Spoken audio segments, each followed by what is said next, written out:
Assalamualaikum warahmatullahi wabarakatuh.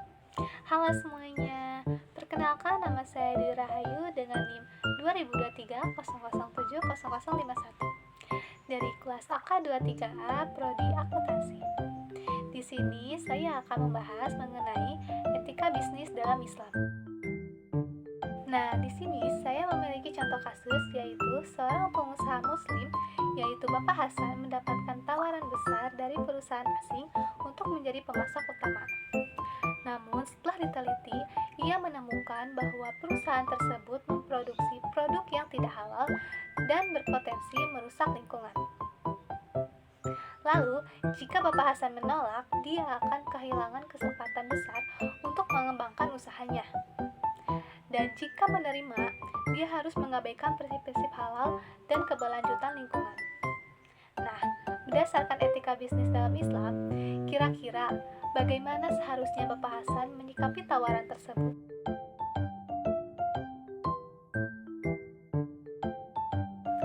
Menurut etika bisnis dalam Islam, bisnis tidak hanya tentang mencari keuntungan materi, tapi juga harus memperhatikan prinsip-prinsip etika, yaitu halal atau dibolehkan dan thayyib atau baik.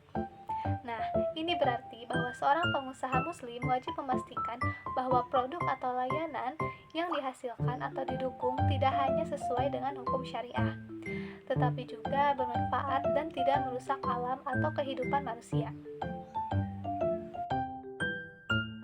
Nah, ada beberapa prinsip utama yang bisa dijadikan pertimbangan oleh Bapak Hasan dalam menyikapi tawaran tadi. Nah, yang pertama yaitu prinsip halal. Islam mengajarkan bahwa sumber penghasilan harus berasal dari usaha yang halal. Jika perusahaan asing tersebut memproduksi barang yang tidak halal, maka menjadi bagian dari rantai pasok mereka akan melibatkan Bapak Hasan dalam bisnis yang tidak sesuai dengan syariat. Rasulullah SAW bersabda, sesungguhnya Allah itu baik dan tidak menerima kecuali yang baik atau halal. Hadis riwayat Muslim. Nah, yang kedua adalah tanggung jawab lingkungan. Dalam Islam, manusia dipandang sebagai khalifah di bumi, yang berarti bertanggung jawab untuk menjaga alam.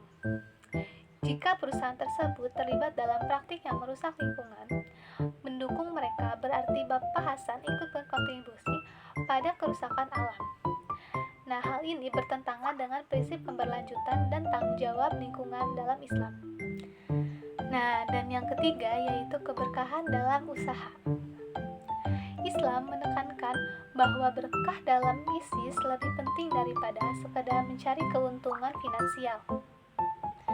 Meskipun menolak tawaran tersebut, mungkin ini tampak seperti kehilangan peluang besar. Usaha yang dilakukan dengan cara sesuai dengan syariat akan mendapatkan berkah dan keberlanjutan dalam jangka panjang. Berdasarkan prinsip-prinsip etika Islam, Bapak Hasan sebaiknya menolak tawaran tersebut. Menerima tawaran yang melibatkan produk yang tidak halal dan merusak lingkungan akan membawa risiko besar, baik secara spiritual maupun moral. Dan dalam jangka panjang, keuntungan yang didapat dari sumber yang tidak halal bisa mengurangi keberkahan dalam bisnis dan berdampak negatif pada reputasi perusahaan, terutama jika masyarakat mengetahui keterlibatan Bapak Hasan dengan perusahaan tersebut.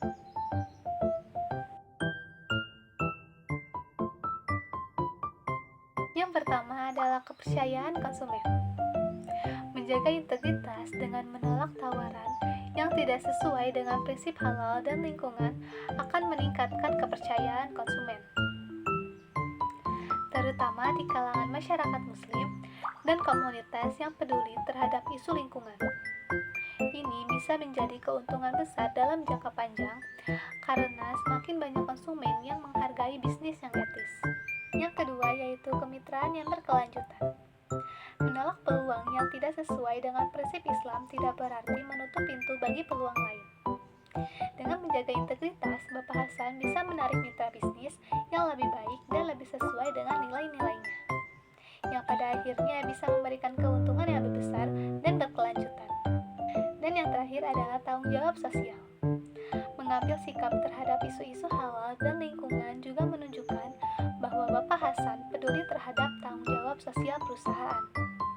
Hal ini penting dalam bisnis modern, di mana perusahaan yang bertanggung jawab secara sosial cenderung lebih dihormati dan lebih sukses dalam jangka panjang.